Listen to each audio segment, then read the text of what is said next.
Welcome to the New School Real Estate Pod. This is a podcast for real estate agents everywhere who are looking to start from scratch or relaunch their business. Our goal is to bring you an amazing guest every single episode who will share something that you can implement in your business today. Let's get into our newest episode. Wicked. And again, like I said, it's me, Rob, here, and I'm joined by my co-host, partner in crime, Gabe Batista. Gabe, how you doing today? You know, I'm doing pretty okay. And the fact that I'm probably doing better than you, Rob's got COVID, so you can hear it in his voice a little bit. I'll be taking the heavy lifting today just because, I don't want him to be using, too much voice. But here, award-winning real estate agent along with Rob, my award-winning real estate agent partner. And today we're having an awesome guest, Jessica. And I don't want to butcher your last name, but you got to tell me it, Jess. Is it? Botelho. Okay. Jessica Botelho is here. And I'm so excited to have her on the podcast because like I was telling her in the intro, she's someone that when I thought of, getting someone who shows off her personality, online and social media and really giving an awesome, impression to people that see her online, that's the first person I thought of. So she's coming on and we're going to get the whole story behind her real estate journey. So welcome. Thank you. Thanks for having me, guys. I'm super excited. Awesome. And the first question we got to ask you is just to make sure you're, a legit real estate agent. What awards have you won in this industry? Because, that's probably our criteria going into everything we do. Well, can I start off with the award I won in high school for most likely to be class clown? So let's start with that. Because beautiful. That'll accurately depict who I am as a person. I've been with Remax forever. I've got my Hall of Fame there. It's whatever. I'll be honest. I'm an award-winning realtor who stuffs all my awards into the drawers and hides them away. That's our style. Does 16 years licensed mean anything here for award-winning? I think it's good. But I think it's good, Jess. Like it really just helps us refine our criteria. Like when you're an award-winning realtor, it's true. It could be you could have done nothing for 16 years in real estate, but you won that award in high school, and that's really cool. And that's that outside the box thinking that we're looking for on this podcast. So we're very excited about that class clown award, living off it forever. I think that one award alone just beats every single award that I've won in my life. So we're off to a great start today. I think I stashed an award in Gabe's office actually one time.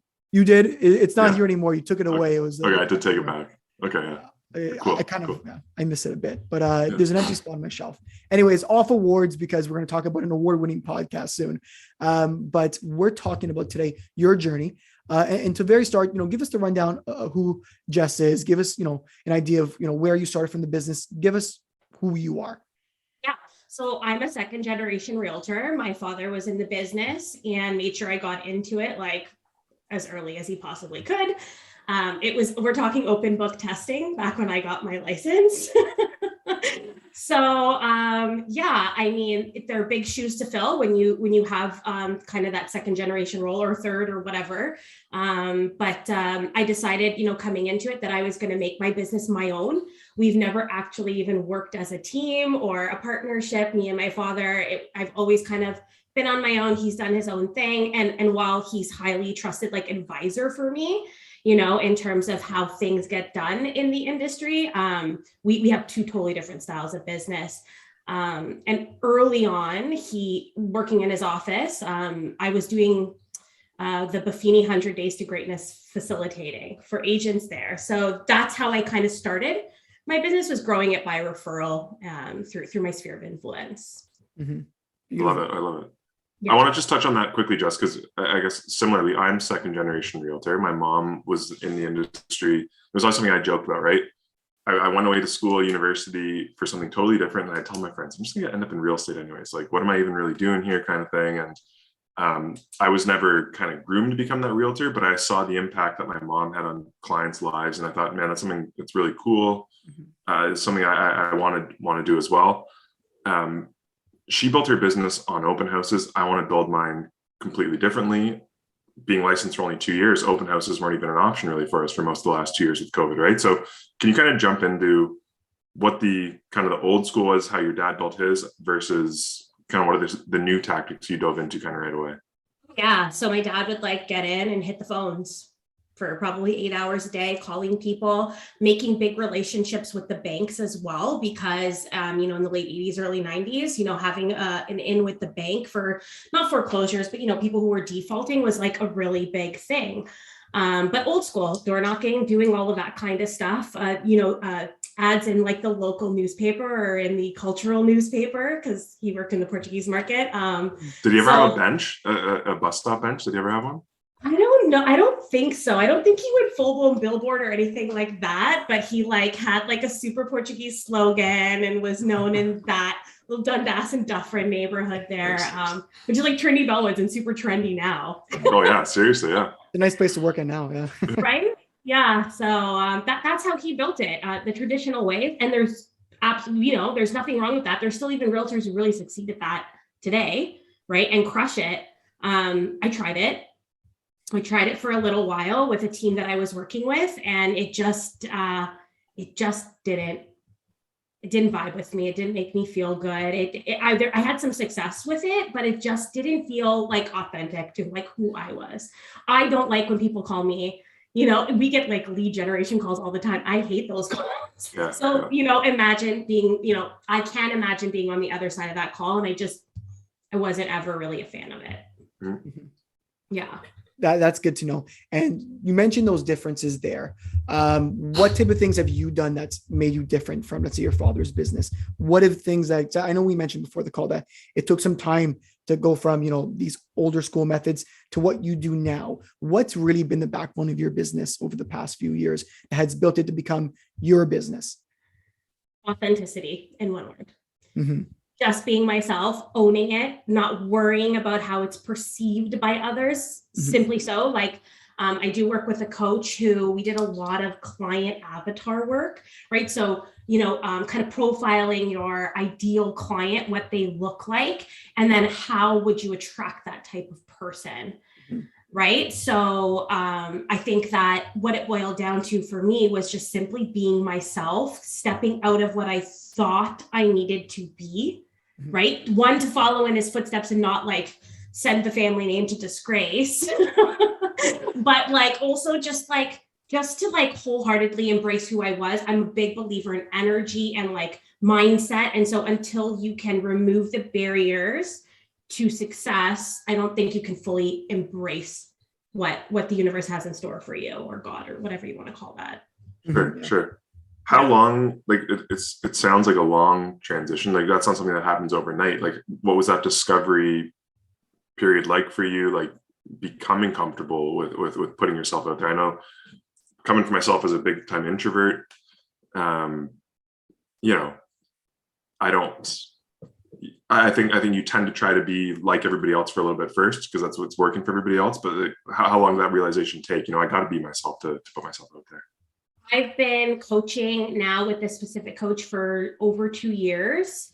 And I'd say it took at least a year of her asking the right questions and knocking on the right, you know, pain points in order for me to finally realize that I was my own greatest barrier to the success that I wanted to see in my business. And simply in downplaying who I was and what I had to like offer. Yeah. So you mentioned about creating the ideal client. So let's say, you know, you've now created, you know, what your ideal client is. You want to be their best friend. That is your focus on your business. How do you go about finding the ideal client? Do you have to change your lead generation activities to fit that client? What was that process to, you know, what your client ideal is? How do you go find that now? Right. So we started with like, pick the top 3 clients that you enjoyed working with in the past couple of years. You know, now profile them. What are they? A young couple, a young single, older, you know, downsizers, upsizers. What does that look like?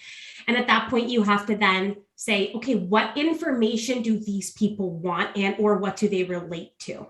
Right. So if you want to be attracting family clients, then in your neighborhood or whatever, then you want to be giving out neighborhood information on what there is to do for families on the weekends or whatever, right? For me, it was more about attracting just people who are like me. And in like the easiest, I always say this, like, I'm a super casual professional. Yeah. I know what I'm doing. I do it really well, but I'm just a casual person. From the way that I dress to the way that I talk, the way I present myself, it's all very, very casual, but it's also very comfortable for people, right? And both with the agents that I work with, because the minute they get me on the phone and we're having a conversation, they know that I'm not running off ego. They know that I'm there to, I want the same thing as them to get the deal done. And I just think that um, that giving people somebody that they can relate to is your best way to attract that certain person. And for me, it's just people who are like me. Mm-hmm. I can jump in to mention, like, for example, the reason why I know Jessica, for everyone listening, I actually sold one of her listings, and I can, not just to praise her that she's our guest, but the fact that the moment I'm trying to remember the story betterly. We put in a bully offer on her property, and she was like, you know what, we want to hold off. We want to wait. But for whatever reason, I had such a, big trust in her. And, when I spoke to my clients, I'm like, they want to hold off until offer night to accept an offer. And they go, what do you think about it? I'll be honest, you guys, I trust her because, you get a good vibe of an agent the moment you talk to them. And she gave that, that impression very, very early on. And, I work with a ton of agents, and obviously I don't keep in touch with all of them. And it kind of shows that, you're going to attract, the personalities that want to work with you further and further again. So at least on that point, I can definitely touch that, what you're doing is working. And let's just say that wasn't just my listing, but my own personal property. Yeah. So I was the crazy seller and the agent all at the same time. Yeah, I was gonna let you say it, not me, but that's how personal it was. You were selling your own home, you were negotiating on behalf of yourself. It was, yeah, I imagine it's a nightmare in itself, but I'm happy with how that one turned out. I think we, on all ends, we're probably pretty happy. We all were. Yeah, exactly. So you mentioned the one thing I want to mention with that. So you're attracting your ideal client, you're working with them. I imagine that probably complements the repeat and referral business really, really well. Because at that point, you're attracting, let's say, your ideal client, 3 or 4 people you'd love to work with. And the good thing about the repeat and referral business is the people you work with also have friends and family who are pretty similar to that. Like, did you find that repeat and referral was a sole part of your business when it came to creating the ideal client? Absolutely. Yeah. Once you have that ideal base, and then you want to start tapping into that to create the outside business, the referrals that come in, like attracts like, and if I'm friends with one person, it's very likely that somebody else that they're friends with it's similar. We're all a little different, Yep. but at the end of the day, yeah, it's highly likely that they're going to be quite similar. And it's just always been, it also helps me grow within my sphere, right? Like, we all have a friend we work with, but it's not until they start telling other friends that they had a good experience with you and that they were impressed by what you did or whatever, that then it can grow, right? It's interesting. I want to talk about this a bit. Is I've helped friends in the past with real estate, and I think the line then becomes blurred. Like, are you friends? Are you clients now at this point? Kind of thing. I like how you kind of want maybe everybody to be just a friend who that you've helped with real estate, right? But when you're cultivating and generating that repeat referral business, how do you do it authentically without it like, oh, Jess is giving me a call to check in, but there's some underlying tone of real estate that's going to be involved in this call here, kind of thing. Like, I think that's kind of, maybe it's my monkey mind that gets going a little bit over here. How do you overcome that, Jess? Okay, so I don't do like check-in calls with my clients. I do Popeyes. I do the old traditional buffini style Popeyes, but I make them me, where the people who I'm dropping off to, they have like a great chuckle the minute that they know that I'm there. One of my biggest was, I did a Cinco de Mayo Popeye where everybody got a mini bottle of tequila and like a margarita cookie and a taco cookie. And it was like, there's 2 things that should always go down smoothly in life: tequila shots and real estate transactions. You can count on your girl for both, right? So it's like, they love that. And they relate to it, and then they're posting it, and then people see that and they're like, okay, so we know Jess as this class clown from high school. Here she is, still being a class clown, but reassuring us that when we're working, on one of the biggest transactions of our life, that she's going to make sure everything goes smoothly, or that it's simplified for us, or whatever, right? So yeah, that's the best way that I can kind of, you got to kind of incorporate both, where you can exhibit yourself as a professional who absolutely knows what you're doing, but still the same, like, old G. Not to sound too like hood, but you know what I mean? Like the same person that they've always known at my core, despite what the industry may portray real estate professionals to be or act like or whatever. You know? And you know what? That's so different too, because although, Popeyes are a thing of the past, but they always work and they still work forever. The good thing about that is, you're quick. You're thinking of them, they know that. And the fact that it's so unique in what you're bringing them, a small bottle of tequila and cookies, it gives them that, wow, that was really cool. That was very different. It's not your typical drop by. Here's, a newsletter, drop by. Here's, a market update. It's something that's you, and, you want to keep them a part of that circle. So, and I can tell from the way you're speaking, it's very genuine. You really want the best for these people. And I feel like that's one way that even I've tried to grow my business is I generally care about my clients, and doing little things like that. Like, for example, I do Christmas gifts on an annual basis, and, I'll do a little bit of a gag or something small, but I'll go to every single property instead of mailing them. I'll go to every single property so they see my face at least that once a year. And that's something that I like that you mentioned, because I feel like it stands out from the pack, especially when there's 100,000 of us in Toronto. It's easy to get lost in the shuffle, but you're always remembering your clients that way. Yeah. And even like with these small Popeyes, it's like, okay, you talked about like a call. How do you make that not icky or whatever? Here's the thing is, with a call, you get a call, and that's one touch point. With these Popeyes or with other like creative ways, I get a text letting them know, hey, I'm going to stop by, or my assistant's going to stop by and drop it off.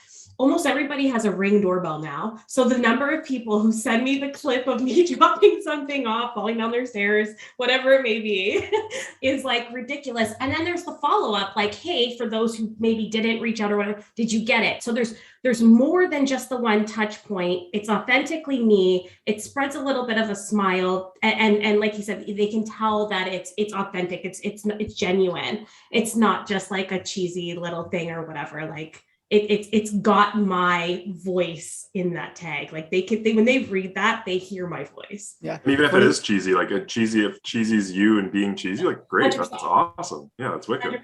100%. My instant thing is, when I think of the Ring doorbell, I would probably, if you're seeing the video, I just go right in the camera and I would just wave like this. I love doing that type of stuff because it's just your goofy little self. That's what I thought of instead of when you thought of. And I do it sometimes. Not all of them. Let's see over here. The one thing I wanted to, like, I'm right now on your Instagram, just taking a peek at everything. And the one thing that I loved that really caught my eye was your Listings and Laces series. And we talk about personality. I feel like that shows tons of your personality in how you really do business. Your videos are they're very much against the mold. It's not like a very, classy professional. I'm not saying that it's unprofessional, but you're not like, you're not in a suit. We want guests to come back, Gabe. We got to be I'm nice sorry to people. about that. But you're not classy. Well, how would I say it? But your typical real estate agent who's, doing a weird walkthrough, and they're kind of just showing very dull, very corporate, very, the word's corporate, it's very non-corporate. But for me, I actually watch your videos. I follow a ton of real estate agents because just the nature of the business. But the amount of videos that I watch versus not watch, I always watch yours because it has a little bit of personality, and it shows so much better when it comes to presenting your home.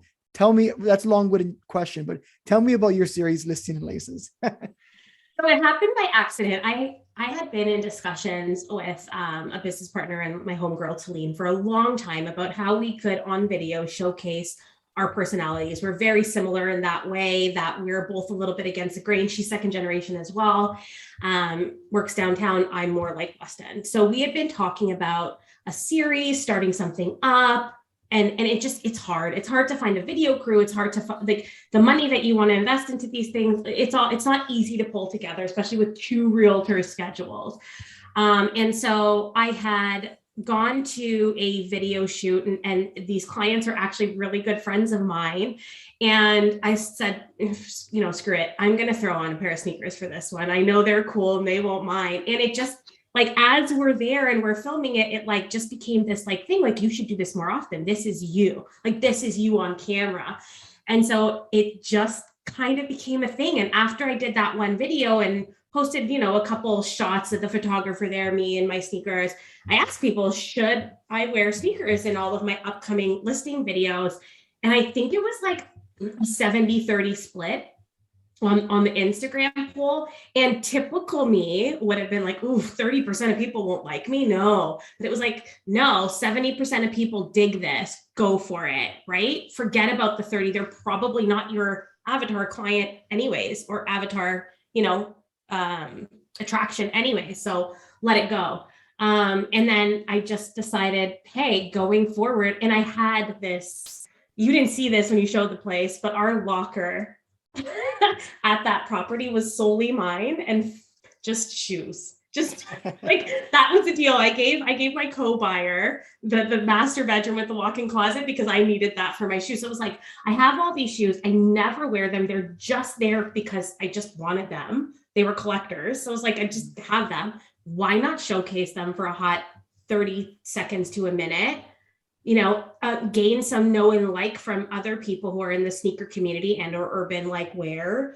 And it worked. I don't know. I put it out there. I had a couple chats again with my coach about how we could make it more interactive, and we implemented that stuff. And it makes doing listing videos fun for me because it gets a little bit repetitive. And what am I going to say this time? How am I going to make it different than the last? And I think like this has just really helped me, again, make it different than the last one, make it more impactful than the last one, and get the audience engagement in voting for which shoe, right? That was a cool touch for your last one. I voted for one of them. I don't remember which one I voted for, but I voted for one of them. You corrected me. Repetitive is the word that every other real estate agent video tends to be. And it just, you scrap that repetitiveness, and it's like, oh, I'm looking forward to her next listing. She can sell my house, no problem. I want to see her next video. So it was a really cool touch. And honestly, I got to find a way to do it on my end. What type of person, Rob, what do you think? What can I do? Do I do hats? I have a Switch your glasses up. Switch your glasses up every time. Yeah, is that what I'm gonna do? Glasses. You could do that. To be fair, I'm really conscious about the glasses, so we're going to keep with. When I broke my glasses last month, it was not a fun month and a half to get new ones. So we'll brainstorm. Glasses. Maybe we'll brainstorm. We'll do baseball caps, jerseys. I love that. Yeah, I love that. That's it. Maybe we'll try. As long as it's authentic. And what I love what you're saying, Jess, is that it's just got to be authentic and it's got to be fun. And like you hear all sorts of times in the industry, if you're not having fun anymore, then you're just working, and who wants to just be working? Like, what do you want to be self-employed for? It's just like any other job kind of thing, right? So you got to bring your personal touch to it, have fun doing it, whether that's through your lead gen, through your interesting pop buys and like unique pop buys you're doing with your listing videos. Like all of these things you need to be having fun doing it, or else like, what are you doing it for? Absolutely. Especially coming in with parents underneath us, being second generation, I don't know about other people, but I started saying, did I do this because I really like it, or did I do it because it was like there and available to me, right? And it was like, no, I enjoy this. I just need to continue making it my own. I love it. Yeah, that's huge. Because I find a lot of people, though, they work, let's say, under their parents, and they can't develop their own brand. And I didn't even know you worked, but you worked as a second generation realtor. So it shows, so that's really cool. One thing to mention regarding social media, we're a big, we call ourselves the New School Real Estate Podcast. When you're looking at the average agent who's now getting into the business, what do you consider social media a must for any real estate agent, or do you find it works with different personalities? When is it social media a really big fit for people, if that makes any sense? Yeah. So I used to struggle with this because I came into the business feeling everything I do, I need to do for my clients' benefit. Right. And that's even why initially I was really hesitant to even get on camera. Right. And so I think that we need to learn to separate. There's the value you bring for your client, right, which can come through in things like staging, customer service, your marketing, all of that. But then you cannot dismiss the element that is like selling you in the least icky way.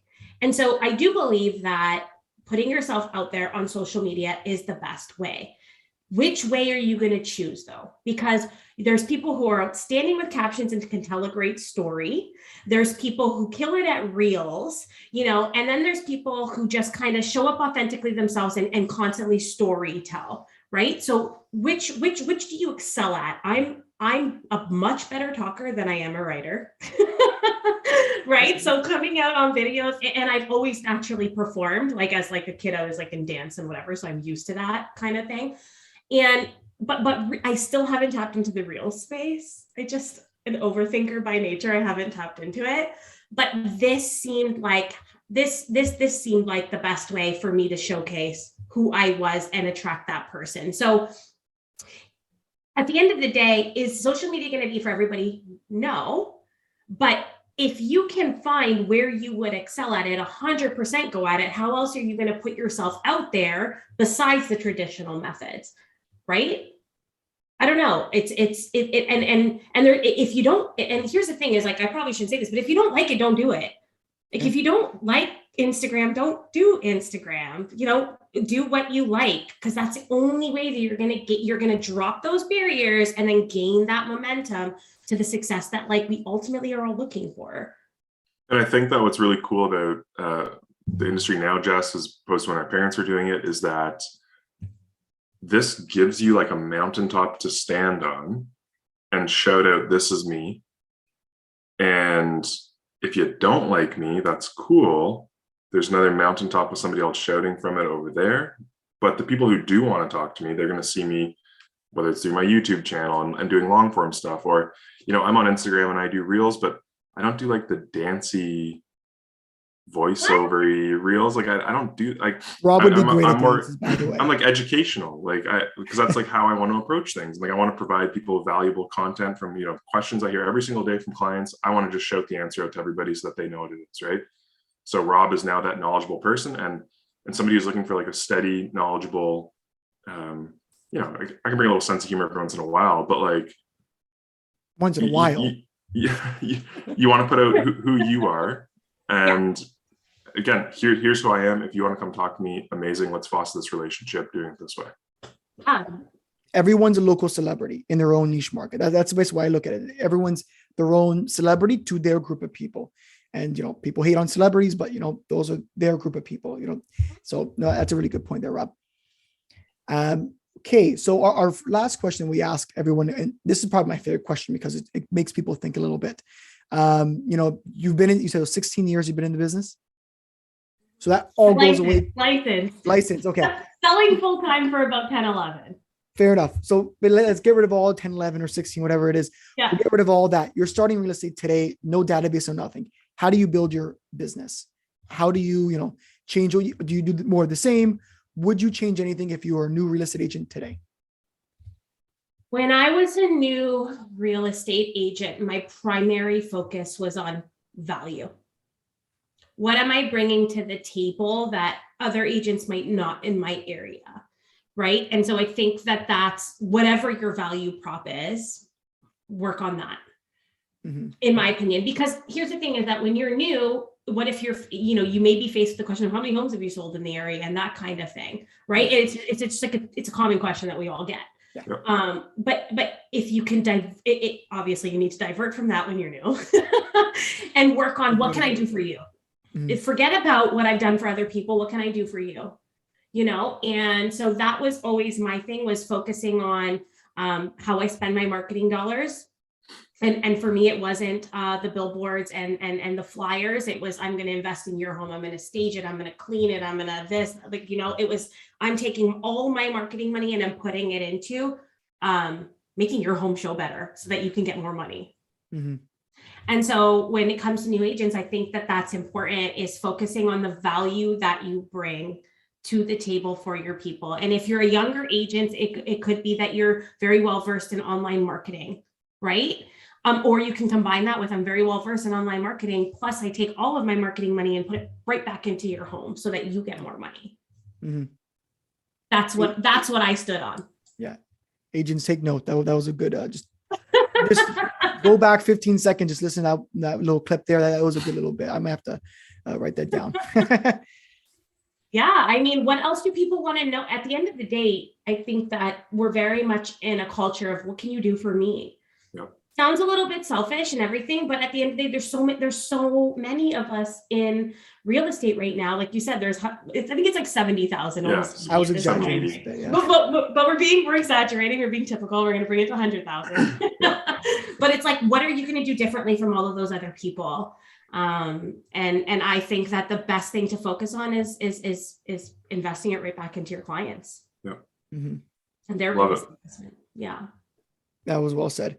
Anyways, that was awesome. That was a really cool conversation. I'm actually really excited to go listen to that back and go on the editing floor, but well, not too much editing, but that was an awesome conversation of just everything real estate.